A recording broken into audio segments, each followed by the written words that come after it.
नमस्कार। सोचिए एक ऐसा इन्वेस्टमेंट ऑप्शन हो जिसमें बड़ी, मंझली और छोटी यानी हर तरह की कंपनी का फायदा एक साथ मिल जाए। जी हाँ, आज हम मल्टी कैप फंड्स की दुनिया में ही गोता लगाने वाले हैं और समझेंगे कि ये किसके लिए सही है और क्यों। चलिए शुरू करते हैं। आज की हमारी चर्चा इन 5 पड़ावों से गुजरेगी। सबसे पहले हम ये समझेंगे कि भाई ये मल्टी कैप फंड होते क्या हैं। फिर हम उन टूल्स को देखेंगे जिनसे इन्हें परखा जाता है। इसके बाद बाजार के कुछ चैंपियंस पर नजर डालेंगे, उनकी परफॉर्मेंस को जरा गहराई से जांचेंगे और आखिर में वो जरूरी बातें जानेंगे जो हर निवेशक को पता होनी ही चाहिए। तो चलिए सबसे पहले और सबसे जरूरी सवाल से ही शुरू करते हैं। ये मल्टी कैप फंड्स आखिर हैं क्या? अच्छा, मल्टी कैप फंड को ना एक ऑल स्टार क्रिकेट टीम की तरह समझिए। इसमें विराट कोहली जैसे भरोसेमंद लार्ज कैप प्लेयर्स हैं जो पारी को संभालते हैं। फिर सूर्य कुमार यादव जैसे तेजी से रन बनाने वाले मिड कैप हिटर भी हैं। और हां, रिंकू सिंह जैसे उभरते हुए स्मॉल कैप फिनिशर भी। ये तीनों मिलकर टीम को हर तरह के मैच में बैलेंस देते हैं। ठीक वैसे ही ये फंड बाजार के हर उतार चढ़ाव में आपके निवेश को एक मजबूत संतुलन देता है। तो अब जब हम ये बेसिक बात समझ गए हैं, तो चलिए अब जरा जासूस बनते हैं। किसी भी फंड को परखने के लिए हमें 3 खास औजारों की जरूरत पड़ेंगे जो हमें नंबर्स के पीछे की कहानी दिखाएंगे। हमारा पहला टूल है स्टैंडर्ड डेविएशन। इसे आप इन्वेस्टमेंट के रास्ते का स्पीड ब्रेकर इंडिकेटर समझ लीजिए। अगर नंबर ज्यादा है मतलब रास्ता उबड़ खाबड़ है, एक रोलर कोस्टर राइड की तरह, और अगर नंबर कम है तो मतलब सफर एकदम स्मूथ हाईवे जैसा है। अब कौन सी सवारी पसंद है ये तो हर किसी के रिस्क लेने की क्षमता पर निर्भर करता है। हमारा अगला टूल है शार्प रेशो। ये सीधी सी बात बताता है कि उठाए गए रिस्क के बदले रिवॉर्ड कितना मिला। मान लीजिए 2 फंड्स बराबर रिटर्न दे रहे हैं, तो शार्प रेशो हमें यह बताएगा कि किसने कम जोखिम उठाकर वो रिटर्न कमाया।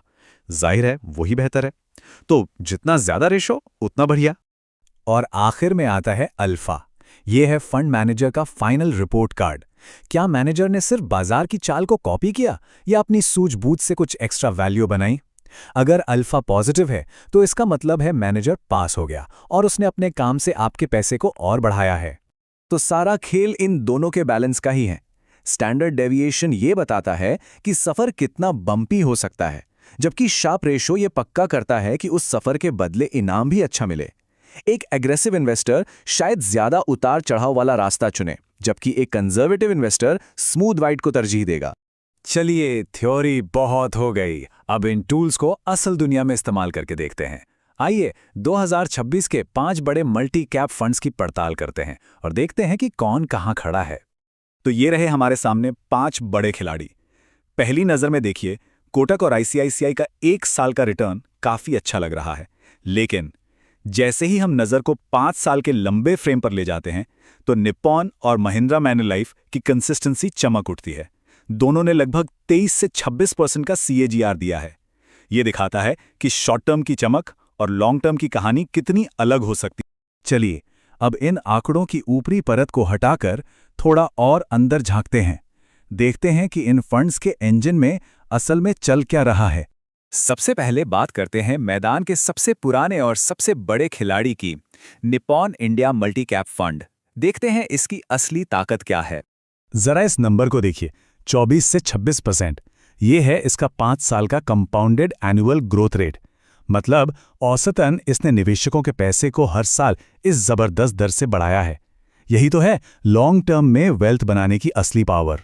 तो इसकी सफलता का राज क्या है? पहली बात, ये सबसे पुराने फंड्स में से एक है जिसने बाजार के कई उतार चढ़ाव देखे हैं। इसका इतना बड़ा AUM दिखाता है कि निवेशकों का इस पर भरोसा कितना गहरा है। और सबसे खास बात, इसका स्टैंडर्ड डेविएशन मीडियम रहा है, मतलब ग्रोथ के साथ साथ एक स्मूथ राइड भी। अच्छा, अब ट्रैक बदलते हैं और चलते हैं कोटक मल्टीकैप फंड की तरफ। ये एक और हैवीवेट दावेदार है। यहाँ देखिए, इसका 3 साल का सीएजीआर लगभग 25 से 26% का है। ये आंकड़ा पता है क्यों जरूरी है? ये दिखाता है कि फंड ने हाल के बाजारी माहौल में कितनी तेजी से ग्रोथ पकड़ी है। ये इसकी मौजूदा स्ट्रैटेजी की ताकत को दिखाता है। कोटक की असली खासियत है इसका रिस्क मैनेजमेंट। इसका शार्प और अल्फा रेशियो अक्सर टॉप पर रहता है। इसका सीधा मतलब ये है कि ये उठाए गए हर यूनिट रिस्क के लिए निवेशकों को शानदार रिटर्न देने में कामयाब रहा है। ये स्मार्ट इन्वेस्टिंग का एक बेहतरीन उदाहरण है। हमारी लिस्ट में अगला है महिंद्रा मैन्युलाइफ मल्टी कैप फंड। इसे एक साइलेंट परफॉर्मर की तरह देखा जा सकता है, जो बैलेंस और कम लागत पर ज्यादा फोकस करता है। इस फंड ने लगातार अच्छा परफॉर्म किया है, लेकिन इसकी दो बातें बड़ी खास हैं। एक, इसका पोर्टफोलियो बहुत बैलेंस्ड है, जो इसे स्थिरता देता है। और दूसरा, इसका एक्सपेंस रेशियो अक्सर कम रहता है। मतलब कमाई का ज्यादा हिस्सा निवेशक की जेब में रहता है, ना कि फंड मैनेजमेंट की फीस में जाता है। तो इन सभी नंबरों और एनालिसिस का निचोड़ क्या निकला? चलिए, सब कुछ एक साथ रखकर देखते हैं कि एक निवेशक के तौर पर हमें क्या सीखना चाहिए। तो हमने क्या देखा? हमने देखा कि कुछ फंड जैसे निप्पॉन मैराथन धावक की तरह है, जो लंबी दौड़ में लगातार अच्छा करते हैं।